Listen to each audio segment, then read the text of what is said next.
আজ আন্তর্জাতিক মাতৃভাষা দিবস উপলক্ষে রবীন্দ্রনাথ ঠাকুরের ছোট গল্প অবলম্বনে আলোড়নের নিবেদন অতি জনপ্রিয় একটি নাটক পুজোর সাজ। পুজোর সাজ নাটকটি বিশ্বনাথ ও কমলার গরিবের সংসার। তার দুই পুত্র, বড় ছেলে মধু এবং ছোট ছেলে বিদু, তাদের বারান্দায় বসে কথোপকথন।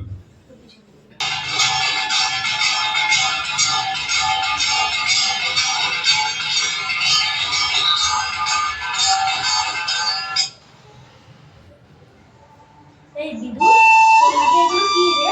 শিউলি, শিউলি দাদা, দেখ না কতগুলো ফুল এনেছি। এমা, শিউলি ফুল দিয়ে কি হবে? বাহ রে, কি সুন্দর দেখতে। আজকে আমি সুন্দর গন্ধ।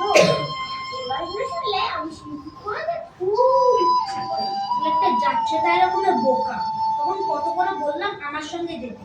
এই দেখ, দপ্তরের বাইরে থেকে কেমন পেয়ারা পেরে নিয়েছে। আমি না, আমার একটা আগে থেকেই কামড়াচ্ছে। সে কি কখন থেকে? এই তো জানছে। যাক, তোরা যে কাজ নেই। হ্যাঁ রে, বাবা আমাদের জন্য নতুন জামা কাপড় এনেছে। জানি না রে। কেন জিজ্ঞেস করিসনি? রে, কালকে তো বলেনি, আমি জিজ্ঞেস করলাম। কি বললো? কেন কালকে তোকে বলিনি? আজ আনতে পারে বলেছিল। আজ আনতে পারে? তোদের নাও আজ বাদে কাল পুজো, আর কবেই বা আনবে? বাবা বুঝছে। চল, কি জিজ্ঞেস করবি? বাবা, তুমি আজ আমাদের জন্য নতুন জামা কাপড় আনলি? হ্যাঁ, এনেছি তো। কোথায়? তোদের মায়ের কাছে রাখা আছে। কি? কখন আনলে? আমরা দেখতে পারলাম না তো। কাল রাতে তোরা যখন ঘুমোচ্ছিলি তখন এনেছি। যা দেখবি তোদের মায়ের কাছে রাখা আছে। কি মজা, কি মজা। চল দেখ, তুমি মাকে জিজ্ঞেস করি। মাও কেমন দেখ, সকাল থেকে আমাদের বলতে পারতো না বুঝি? মা, ও মা, মা, কি হয়েছে? এত হইচই কিসের? বাবা কাল রাতে আমাদের জন্য নতুন জামা কাপড় এনেছে। তুমি এখনো আমাদের দেখাওনি কেন? তা দেখাবো কি করে? ভোর হতে না হতেই তো দুই ভাই মিলে হই হই করতে করতে পাড়া বেড়াতে চলে গেলে। পড়াশোনার তো নাম গন্ধ পর্যন্ত নেই তোমাদের। পুজোর দিদি কি করে? ওমা আর দেরি করো না, দেখাও। ঠিক আছে, তোরা এখানে দাঁড়া, আমি নিয়ে আসছি। ষষ্ঠী, সপ্তমী, অষ্টমী, নবমী, দশমী, তো 3-4টে জামা কাপড় তো হবে। কি বলিস? জানি না রে। এই দেখ, কেমন হয়েছে? ভালো না? আর নেই কেন? এই তো একটা জামা আর প্যান্ট তোর, আর বাকিগুলো বিধুর। ব্যাস, এই একটা মাত্র জামা, তাই রকম বাজে যাচ্ছে তাই। পুজোতে পাড়া সকলে কতগুলো করে জামা হয়েছে, সব কলকাতা বড় দোকান থেকে কেনা। দাদা, এবারে পরে জামাটা পুরো ভালোই আছে। আমরা না ছি মধুর, ছি, তোকে আমরা এতদিনে এই শিক্ষা দিলাম? তুই তুই জানিস না সংসারের কি অবস্থা? রোজ সংসারে হাড়ি পর্যন্ত চড়ছে না, তারই মধ্যে তোর বাবা কত কষ্ট করে এই জামা প্যান্ট কটা কিনে এনে দিল, তা তোর কাছে দামটাই বড় হলো, বাপের ভালোবাসাটা না। ছি মধুর, ছি। দাদা, এবারে পরে জামাটা পুরো ভালোই আছে। আমরা না হয় ছোট বড়কে জ্ঞান দিতে আসিস না। তুই পরে দিয়ে পুরনো জামা, আমরা চাই না, কিচ্ছু চাই না। আমি চললাম।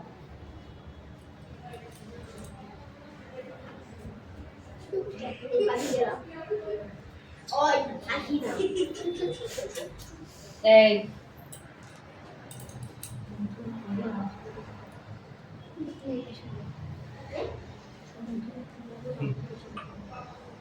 মধু বড় রাগ করে চলে গেল, তাই না কমলা? আড়াল থেকে তো সবই দেখলি, তাহলে আবার জিজ্ঞেস করছো কেন? যত দায় হয়েছে আমার, ছেলেদের মুখে ভাত তুলতেও আমি, আর জামা কাপড় এনে দিতেও হবে আমাকে। ছেলে মানুষ তো, ওদের কি আর দোষ বলো? ছেলে মানুষ? আমার বিধু কোথাকার পুরো মানুষ, ও তো মধুর থেকেও ছোট। আজ তোমার আশকারাতেই ওদের এই অবস্থা।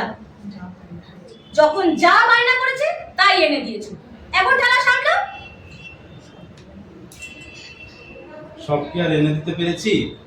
যখন যেটুকু এনে দিতে পেরেছি এনে দিয়েছি। তবে আর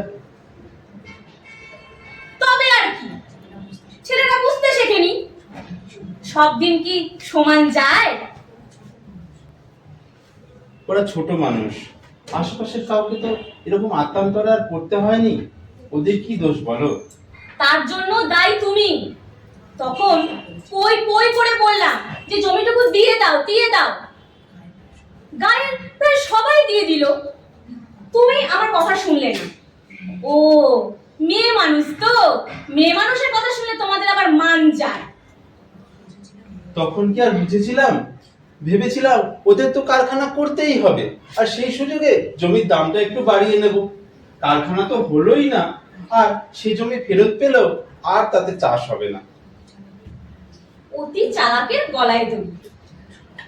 যারা ওই শহর থেকে এসে গরমা গরম গুলি ছেড়েছিল, আজ যখন কারখানাটা বন্ধ হয়ে গেল, কই তাদের তো টিকিটিও দেখা যায় না। তারা তো একবার উকি মেরেও দেখে না যে আমরা কেমন আছি। আর তোমাদের ওই রায় বাবু, তারই বা এত রমনামা হয় কি করে? শুনেছিলাম সে তো নাকি জমি দেবে না। এখন তো শুনছি তার নামে বেনামে অনেক জমি ছিল, আর সুযোগ বুঝে সবই বিক্রি করে দিয়েছে। তাহলেই বোঝো যে যেরকম ভাবে পেরেছে আমাদের মাথায় কাঁঠাল ভেঙে খেয়েছে, আর তার ফল ভোগ করছি আমরা আর আমাদের কচি কচি দুটো ছেলে। বাবা, জামাগুলো খুব সুন্দর হয়েছে। কে রে, কি মধু না? কি হয়েছে? পুজোর দিনে এমন করে কান্নাকাটি করছিস কেন? উত্তরও দিচ্ছিস না। বিধুর সঙ্গে ঝগড়া হয়েছে? না তাহলে মা বকেছে? না, তাহলে নিশ্চয়ই বাবা মেরেছে। ভারী অন্যায়। বছরকার দিনে ছেলে মেয়েদের গায়ে হাত তোলা। চল বিশ্বনাথ তার বকে দেবো। বাবা তো কখনোই আমাদের মারা বকা করে না। তাহলে ছাড়, বাদ দে, বাড়ি চল। বাড়ি যাবো না যেহেতু। কেন? কি হয়েছে বলবি তো? সারাদিন আমার বাড়ির সামনে কান্নাকাটি করবি নাকি? কি হয়েছে? পুজোতে বুঝি কতগুলো করে জামা হয়েছে, আর আমার মাত্র একটা, তাও সস্তায় ছিল। বাবা মনে হয় গ্রামের হাত থেকে এনে দিয়েছে। আমার বুঝি ভালো ভালো জামাগুলো ঠাকুর করতে ইচ্ছে করে না। ও এই ব্যাপার, তুই আমাকে আগে বলবি তো। কি হয়েছে? আমার উপরে তাকিয়ে রয়েছিস? চল আমার সঙ্গে বাড়ি চল। আমি বাড়ি যাবো না যেহেতু। তোর বাড়িতে কে বলেছে? তবে তুই আমার সঙ্গে আমার বাড়িতে চল। তুই আর গুপি তো মাথায় প্রায় সমান সমান আসিস। আমি ওকে বললে ও নিশ্চয়ই ওর থেকে একটা জামা তোকে দিয়ে দেবে। আমি না হয় পরে অন্য কোনো সময় ওকে আবার কিনে দিয়ে দেবো। চল আর দেরি করিস না। আমার আবার আশেপাশে সব কয়টা পুজো মণ্ডপে একবার করে মুখ দেখিয়ে আসতে হবে। যেখানেই যাবো না সেই রাগ করবে। লোক কি আর কম? চল।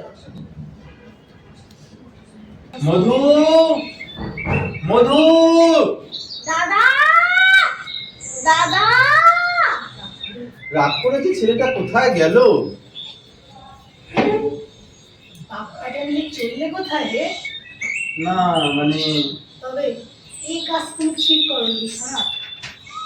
কোন কাজটা তারের কথা? এই যে ছোট ছেলেটা একটা সস্তা ছিটের জামা পরিয়ে নিয়ে পুজোর দিনে বেরিয়েছো, আর তোমার মধু একটা সুন্দর দামি জামা পরে নেচে বেড়াচ্ছে। দুজনের মধ্যে এমন তফাৎ করাটা কি উচিত হলো বিশ্বনাথ? আপনি তাদেরকে দেখেছেন দাদু?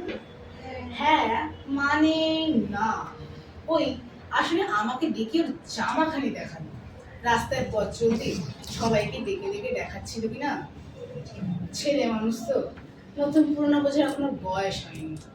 মানে না, তবে আমারও ভুল হতে পারে। বয়স হয়েছে তো, ইদানিং চোখেও ভালো দেখছি না। তবে ওই রকম একটা জামাই ওই রায়বাড়ির উপিকে পড়তে চেয়ে। তার উপর তোমার আবার মধু ওই রায়বাড়ি থেকে নাচতে নাচতে বেরোলো কিনা।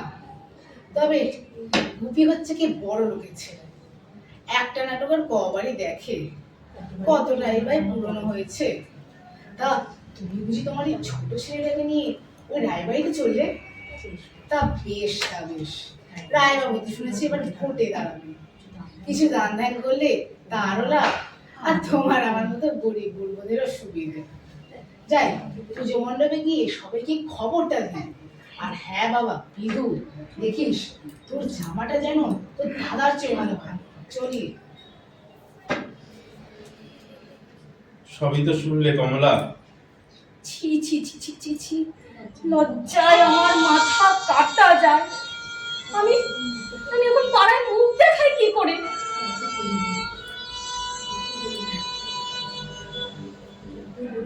যতই গরিব হই, একবেলা না খেয়ে থাকি, তাও কখনো ভিক্ষে করার জন্য কারো কাছে হাত পাতিনি। তুমি ভ্যান চালিয়ে, আমি ঠোঙা বানিয়ে কোনো ক্রমে সংসার চালিয়েছি।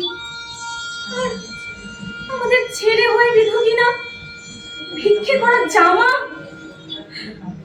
ওর বাপের দেওয়ার জামা থেকেও বড় হলো। ছি ছি ছি ছি ছি। মা, বাবা, দেখো আমাদের জামাটা কত সুন্দর। ওই যে ভূপের বাবা রায় জেঠু আমাকে ডেকে নিয়ে জামাটা দিল, আর কত কি যে খাওয়ালো, কি বলবো। দেখ বিধু, দেখ আমার জামাটা দেখেছিস কত সুন্দর আর চকচকে, কোনটা মনে হয় বিচ্ছিরি নয়। যে যাই বলুক বাবা,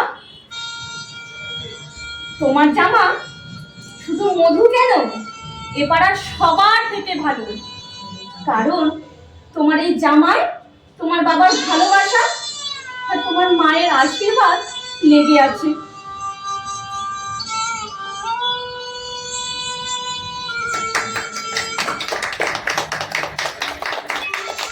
আলোড়নের নাটক পুজোর সাজ এখানেই শেষ হলো।